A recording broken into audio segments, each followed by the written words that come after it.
մենք հենց 18 թվականի առաջի օրերից սկսած դեմ ենք այս կառավարությանը,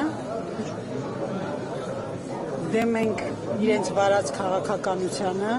դեմ ենք ապահայ եւ ապազգային բոլոր իրենց կատարած գործողություններին, դրա համար առաջի օրվանից էլ տեսել ենք մեր միակ փրկությունն ու միակ ճանապարհը Ռոբերտ Քոչարյանի կառավարման եւ նրա ուղղորդման մեջ։ Ինչու եք հենց իր հետ կապում հույսը։ Որովհետեւ մեր ապրած կյանքն ու եղած իրականությունը ապացուցել է, որ ինքը կարող է ցանկացած դժվարին պայմաններից դուրս բերել երկիրը, որը արել է 2 անգամ, մեկ Արցախում, մեկ Հայաստանում, եւ նա ունի բոլոր մեր սպասված ներուժը, գիտելիքները եւ հնարավորությունները մեզ ուղղորդելու դեպի ճիշտ ճանապարհ։